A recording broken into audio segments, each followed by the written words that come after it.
Vale. ¿Quién de aquí ha escuchado algo de computación cuántica antes? Si podéis levantar la mano. Vale, bueno, jolín.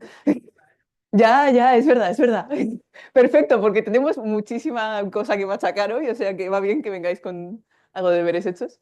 Vale, pues habréis escuchado también que es un tipo de tecnología que todavía no tenemos aquí. O sea, no tenemos ordenadores cuánticos que funcionen bien hoy por hoy. Pero ¿y si lo tuviéramos? ¿Qué hacemos con ello? O sea, ¿cómo se programan estas cosas? Pues de eso vamos a hablar hoy, esencialmente. ¿Vale? Es tu cumpleaños. Felicidades. Estás pasándotelo bien, comiendo tarta, jugando con globos, de repente se abre un portal hacia el futuro y te cae un regalito. Lo abres y es un ordenador cuántico. Magnífico. Perfectamente funcional, de los buenos. Esto es estupendo porque ya sabéis que ahora mismo no los tenemos, con lo cual, si eres el primero en tenerlo, ¡fua!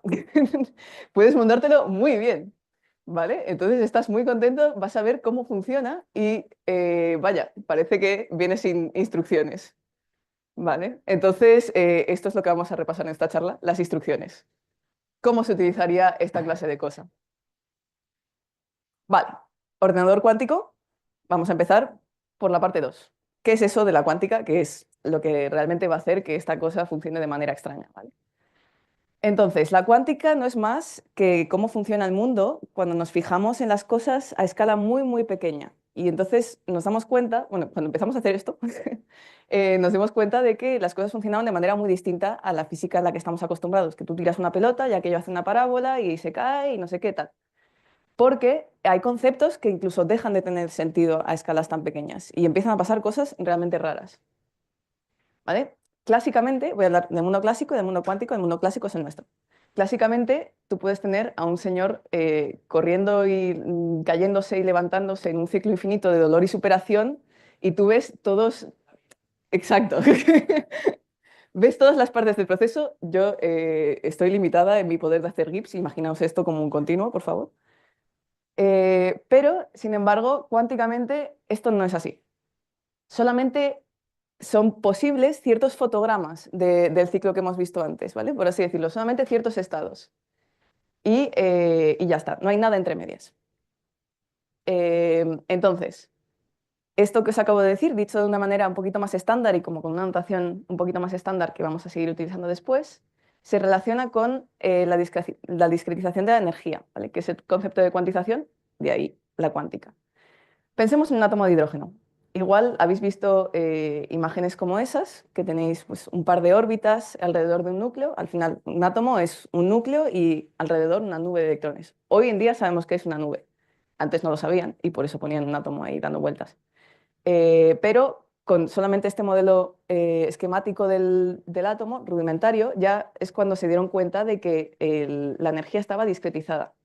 Es decir, em, el electrón estaba o en la órbita del centro o en la órbita siguiente, pero no entre medias. Y entonces cada una de estas órbitas tenía asociada una energía muy determinada. Y para pasar de una órbita a la siguiente necesitabas una energía muy determinada, ni más ni menos. Si no, no pasas. Este es el concepto de discretización de energía, de cuantización. Hoy en día sabemos que esa imagen está mal y que realmente el átomo se parece algo más a esto, ¿vale? Que es una cosa un poco rara. Os recomiendo mucho, no sé si lo veis bien, pero esta visualización está hecha por el canal de Minute Physics, que hicieron un trabajo muy chulo de intentar visualizar de manera más realista los átomos. Y entonces consiguieron estas imágenes en las que tenemos las órbitas de antes, que corresponderían con la nube azul para la órbita más pequeñita, que sería el estado fundamental, y la nube amarilla, que sería el estado excitado. Y estos son nubes de probabilidad, ¿vale? Porque la cuántica es una teoría probabilística. Esto ya es la primera diferencia, vamos a tener que estar haciendo un montón de experimentos, tomando medidas y tomando medias todo el rato. ¿Vale? Y estas nubes probabilísticas, ese colorcito azul y el blob naranja, son lo que corresponderían con los estados que os he dicho antes, los fotogramas, ¿vale? Del hombrecito cayendo y tal. Bueno, que ya no es un hombrecito cayendo porque ahora son fotogramas. Vale. Siguiente cosa, aquí hasta ahora, bueno, es un poco raro, pero ok, me dices que la energía está discretizada, así de buenas a primeras no ves muy bien lo que significa esto, ¿vale? Pero si pasamos a al siguiente concepto, ya es cuando las cosas empiezan a salirse un poco de madre en lo que es nuestro cerebro clásico pobrecito. Entonces, de esos fotogramas que os he dicho antes, que eran los únicos estados posibles, he hecho un poquito de abuso del lenguaje, están estos estados y superposiciones de estos, ¿vale? Que tiene esta pinta que dices, ¿qué está pasando aquí? ¿Qué significa esto de que el hombrecito está levantándose y corriendo a la vez? ¿Cómo que está en dos estados al mismo tiempo? ¿Qué significa ese signo menos? ¿Qué está pasando? Bueno, en notación un poquito más estándar y además aquí vamos a ver que la notación estándar ayuda. Es una cosa que cuando estás estudiando mates piensas que no funciona así, pero es verdad. Entonces, podemos pensar en este concepto de manera un poquito más sencilla si pensamos en la imagen de un qubit. Un qubit es la unidad mínima de información cuántica y es un sistema de dos niveles cuántico. Entonces, este qubit se representa por una esferita, normalmente, ¿vale? Una bolita. Porque en la superficie de esta bolita, no sé si tengo el láser, toma. En la superficie de esta bolita es donde se encuentran todos los estados posibles de ese estado cuántico, que es un sistema de ese sistema de dos niveles cuántico. Entonces, lo que serían los polos son lo que identificamos con los estados fotograma, los estados que hemos dicho que son posibles, bueno, sí, los estados que he dicho al principio que son posibles haciendo un poquito de uso del lenguaje. Y son, de hecho, los que haríamos el paralelismo con la información clásica, un 0 y un 1, y por eso los llamamos ket 0, que se llama eso, pero es una notación así en cuántica, no podéis ignorarla un poco, pero cuando hay algo dentro de esas cosas, significa que es cuántico, ya está. Pero esto lo podéis interpretar como un bit clásico en 0 y un bit clásico en 1. Y lo que pasa es que ahora cuánticamente entre medias tenemos un montón de cosas. Entonces, con esta imagen ahora podemos volver al estado que he puesto antes y decir, vale, si identificamos el 0 con el señor levantándose y el 1 con el señor corriendo, podemos ver que esta definición de aquí nos dibuja una flechita sobre esta esfera. Y el signo menos no significa nada más, bueno, no significa otra cosa que esta flechita va a ir hacia la izquierda en vez de hacia la derecha. ¿Vale? Al ser una esfera, además, tenemos realmente tres dimensiones, con lo cual para describirlo todo vamos a tener que utilizar números complejos, que es esta unidad imaginaria, esta ahí que veis por aquí. No os tenéis que preocupar demasiado por ella, no vamos a interaccionar con ella demasiado en esta charla. Pero bueno, y de hecho, esto es una forma bastante estándar de escribir rotaciones incluso en el mundo clásico. Perfecto. Este es el qubit. Y estos son los estados cuánticos sobre la esfera de Bloch que se llama. Siguiente cosa rara, que esto quizá también nos suena. Observar el sistema lo perturba, lo cambia, lo altera. Esto que también es un concepto al que no estamos acostumbrados, ¿no? Porque yo ahora os estoy viendo y no se os está poniendo la cara verde ni nada. O sea, es algo que solamente pasa desde un punto de vista cuántico. Si tenemos un estado de superposición, como los que he puesto antes, ahora decimos que no lo hemos visto todavía, es un estado que está así, o sea, que realmente se describe por esta función de aquí, pero yo todavía no lo he mirado, y voy a coger y voy a mirar la posición en la que está el hombrecito. Ahora, el hombrecito, yo solamente lo voy a poder ver en una posición, con lo cual, cuando cojo y lo miro, efectivamente lo voy a encontrar en una posición bien determinada, ya sea caído, levantándose o corriendo. Y esto, bueno, un tercio de las veces para cada uno por la pinta que le he puesto a este estado. Pero lo importante es que después de mirarlo, el estado cuántico, ahora si he observado que el hombrecito está caído, el estado cuántico es este hombrecito caído. Y ya está, ya no es esto, ahora es esto. Y de aquí para adelante, evoluciona como le toque evolucionar. Pero ha colapsado, que se dice, en la medición. Vale, bueno, esto otra vez en notación un poquito más estándar. Si estás dentro de la esfera del qubit y tienes este estado, que es el de antes, pues, bueno, que he puesto aquí números un poco más determinados, pero esencialmente esto implica que está más orientado hacia el 1 que hacia el 0. En concreto, tendrías una probabilidad del 0,6 de encontrarlo en el 1 y una probabilidad del 0,4 de encontrarlo en el 0. Entonces tú, cuando mires esta flechita, bueno, este estado cuántico, una vez, espontáneamente lo vas a encontrar o bien en el 1 o bien en el 0. Repites el experimento. Lo vuelves a encontrar en el 1 o en el 0. Vuelves a repetir, etcétera, etcétera. Y cuando hagas esto muchas veces, verás que te ha caído más veces en el 1 que en el 0. Y con estos estados de superposición, pues tienes al final que puedes medir como un continuo de energía, pero tú sabes que los estados que tienen una energía bien definida son solamente unos pocos. Vale, siguen pasando cosas raras, pero ya vamos avanzando. Entonces, esto que os he dicho hasta ahora era pensando en un solo qubit, un solo sistema de dos niveles. ¿Qué pasa si ahora cojo y añado otra bolita? Si empiezo a hacer un sistema cuántico compuesto de distintas partes, pues pasan más cosas raras, ¿vale? Primera cosa, bueno, que esto en realidad como que se deriva de lo que ya hemos visto, pero hay que pensarlo. La dimensión de este sistema cuántico, cuando digo sistema, que a veces se me escapa, por cierto, quiero decir un algo, ¿vale? Porque un sistema cuántico puede ser muchas cosas. Podrían ser átomos, podría incluso ser luz.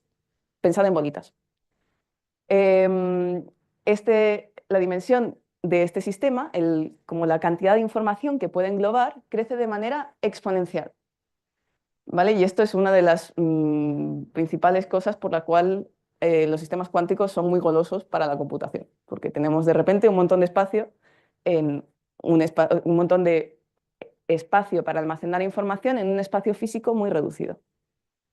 Entonces, ejemplo, si los estados posibles del hombrecito son o caído o corriendo, esto es para un hombrecito. Si yo ahora tengo dos hombrecitos, uno con gorro y otro sin gorro, los estados posibles son estos cuatro de aquí. Si ahora tengo tres hombrecitos, los estados posibles son estos ocho. 2, 4, 8, 16, vais viendo un poco la tendencia, ¿no? N partes, 2 elevado a n posibilidades. Y esto pues crece de una forma exponencial, que es una gráfica que tiene esta pinta, que como veis pues sube muy rápido. Entonces, lo que clásicamente, me reitero, pero es para que no os olvidéis, ¿vale? Lo que clásicamente son n bits de información implican que hay n partes para guardarla. Ahora, cuánticamente, n qubits de información cuántica equivalen a 2 elevado a n bits de información clásica.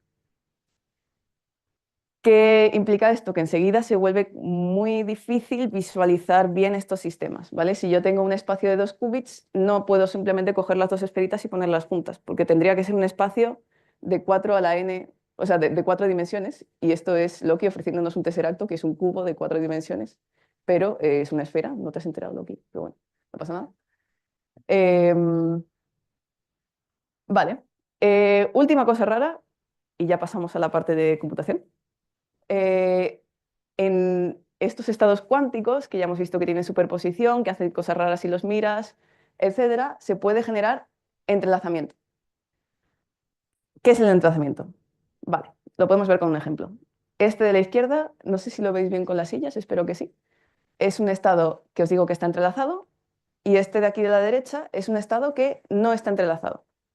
¿Cuál es la diferencia entre los dos? Bueno, principalmente que yo el estado de la derecha lo puedo escribir así, ¿vale? Como un producto de estados de los dos hombrecitos, un producto separado.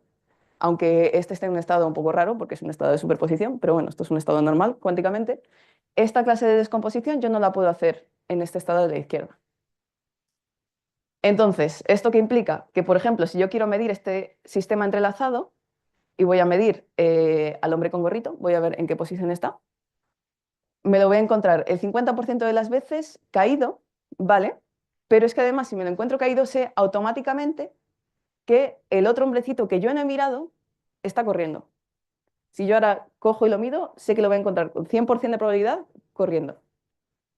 Bueno, esto es asumiendo que yo conocía que esto estaba en este estado, ¿no?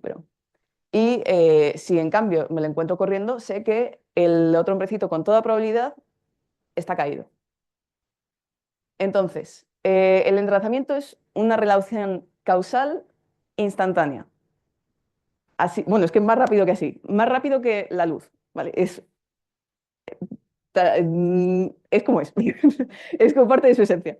Entonces, esto de hecho le costó mucho a Einstein, por ejemplo, tragárselo, porque él estaba ahí con sus cosas de la relatividad y esto generaba una paradoja porque parecía que la información se movía más rápido que la luz y no sé qué y no sé tal. Bueno, esto se resolvió porque el entrelazamiento es instantáneo, pero el que yo te comunique que he medido al hombrecito con gorrito corriendo, no lo puedo hacer más rápido que la velocidad de la luz. Entonces, esto es la paradoja de PR.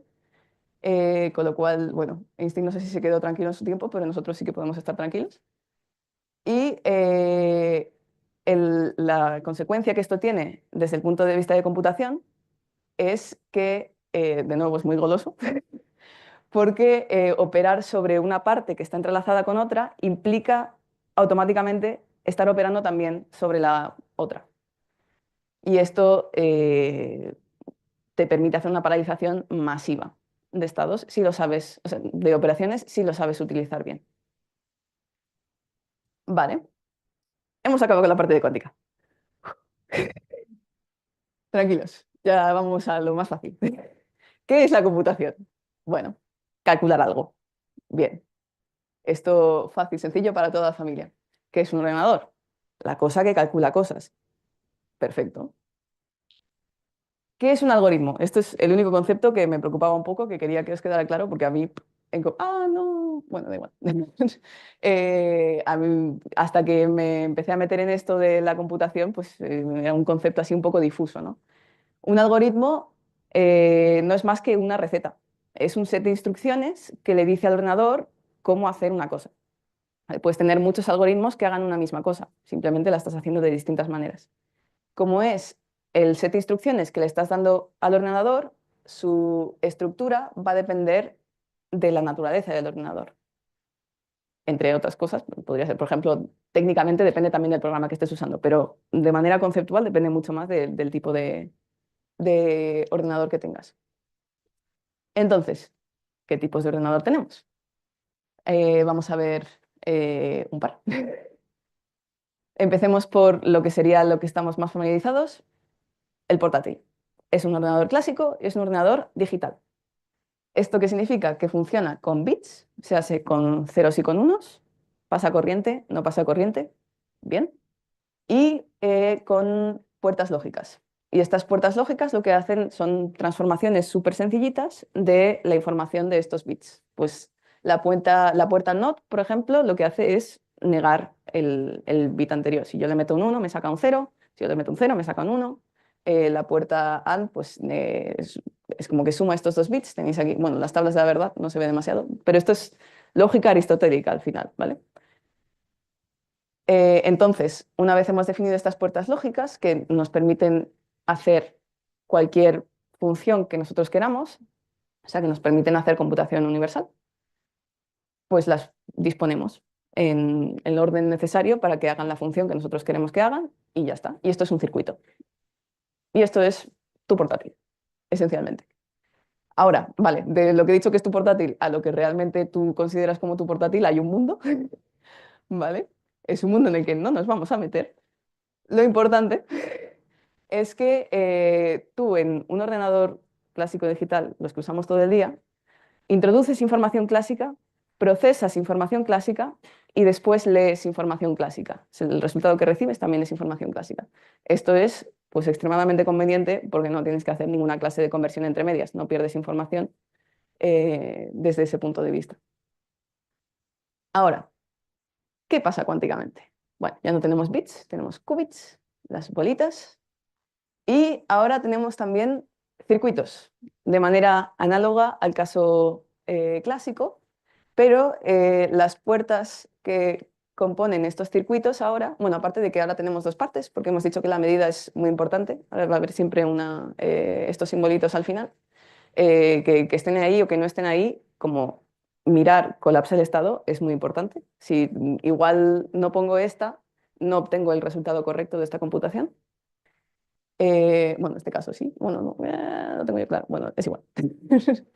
Em, y estas puertas lógicas cuánticas, pues son como extensiones del caso clásico y algunas que no tienen algo clásico para nada, que son aquellas que introducen entrelazamiento, que es un concepto que no tiene sentido clásicamente.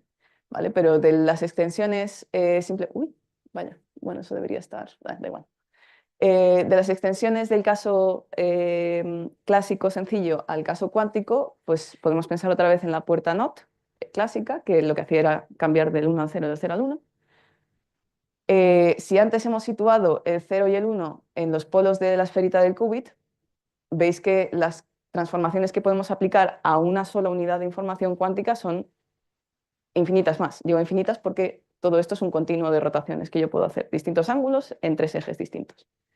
Con lo cual, bueno, pues tienes como mucha más riqueza en las transformaciones que puedes hacer en un sistema cuántico que en las que puedes hacer en un sistema clásico.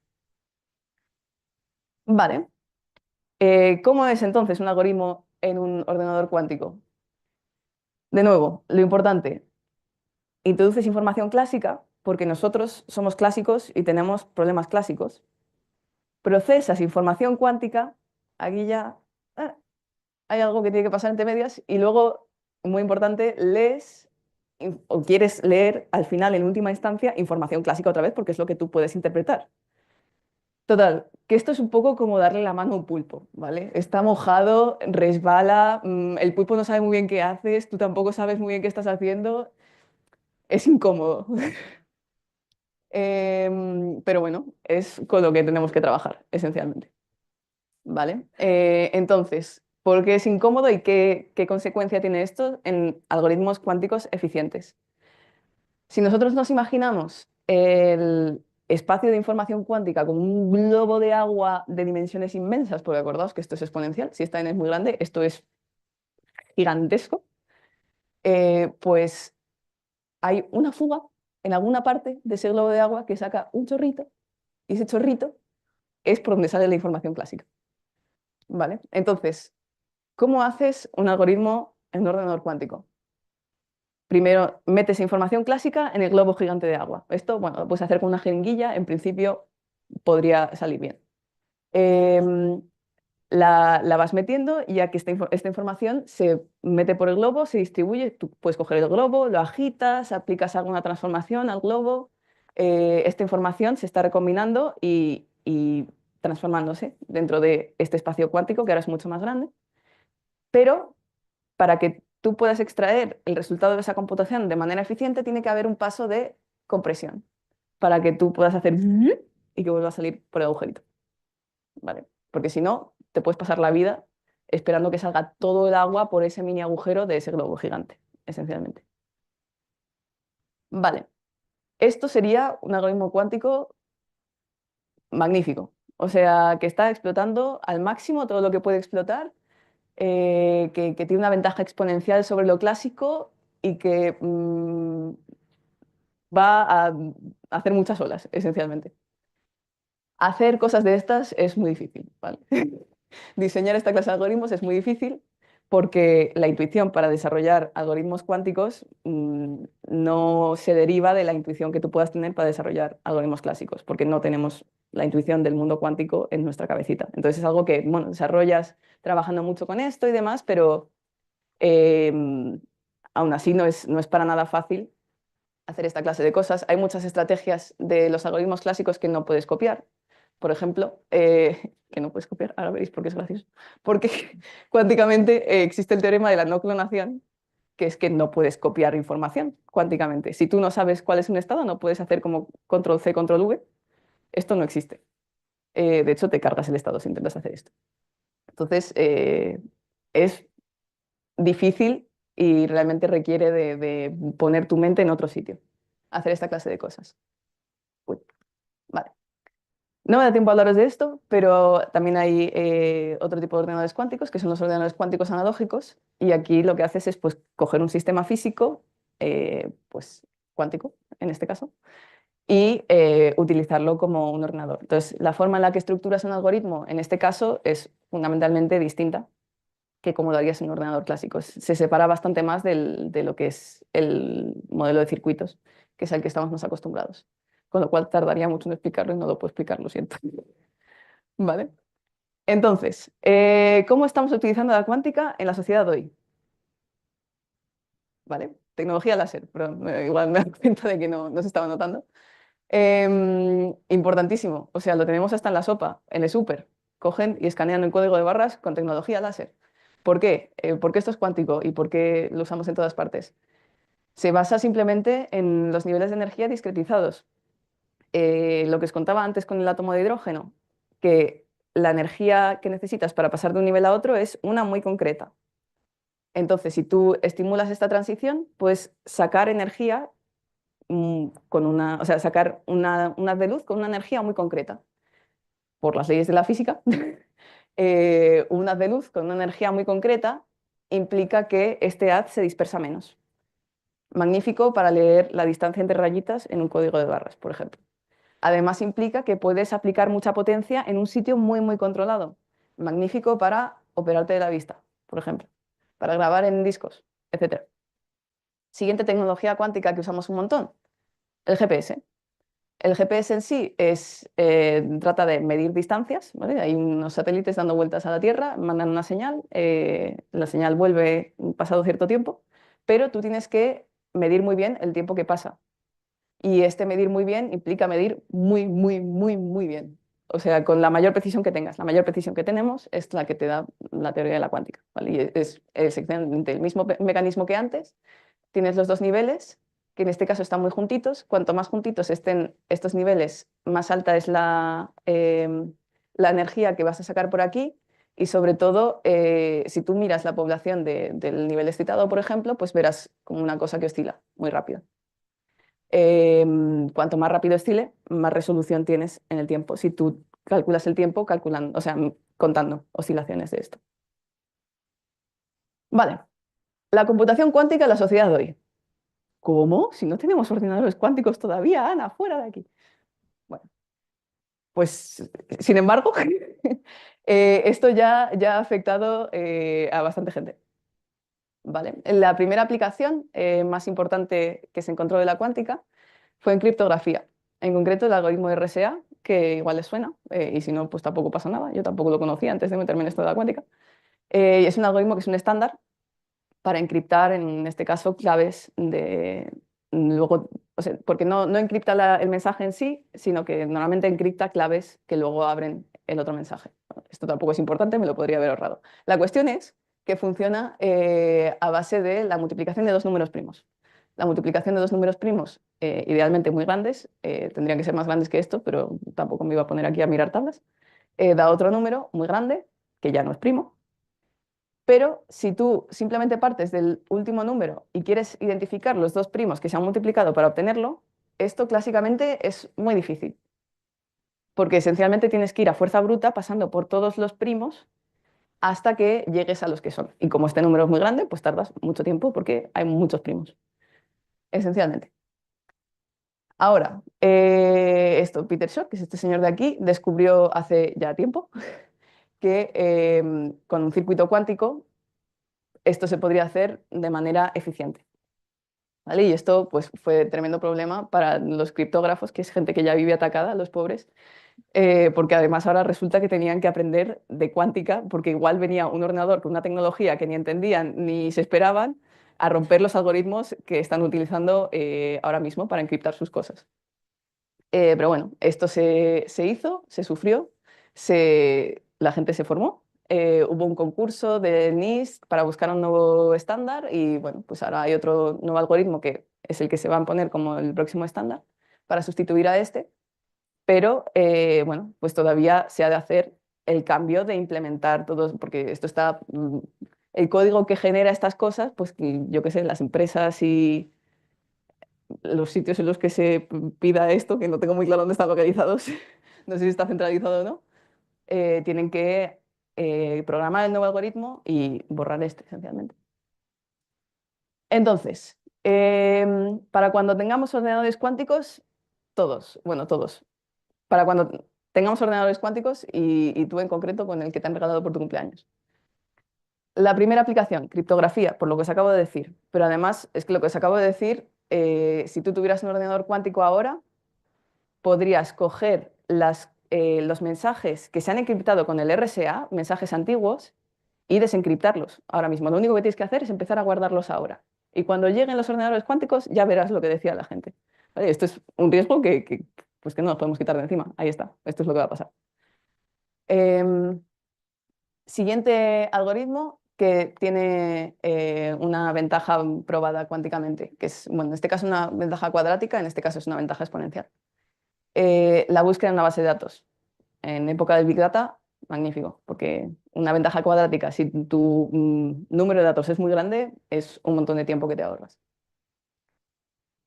Más cosas, simulación de moléculas y complejos químicos, en general, química cuántica. ¿Vale? Las moléculas son entes cuánticas y para simularlas bien del todo necesitas utilizar una memoria pues, de la dimensión de los sistemas cuánticos, exponencial.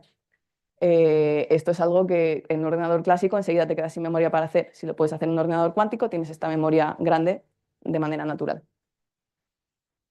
Oh, no, esto se ha movido. Bueno, el último punto es realizar tareas muy específicas de manera muy eficiente. ¿Vale? Digo tareas muy específicas porque un ordenador cuántico no va a servir para todo. Es muy bueno en determinadas cosas y vamos a poder acelerar procesos que es muy interesante acelerar, pero no vamos a dejar de utilizar nuestros portátiles. Nuestros portátiles son buenísimos en muchísimas cosas ya. Y bueno, el último punto es la reducción de la huella energética. Al final, si tú tienes un sistema cuántico, igual necesitas una nevera muy grande para permitir que siga siendo cuántico y el coste de la nevera es muy grande, pero dentro de esa nevera, una vez has conseguido enfriarla, ya puedes escalar el sistema de manera mucho más fácil. Y como hemos visto, al añadir partículas, el sistema aumenta de dimensión de manera exponencial, pues tienes un poder de computación con mucho más margen. Y ya está. Espero que os podáis ir a casa pues, con un poco con la idea de cómo se hacen algoritmos en la cuántica, porque esto es difícil, más o menos para qué va a servir. Y siento mucho haberme pasado el tiempo, cosa que tiene toda pinta. Vale, vale.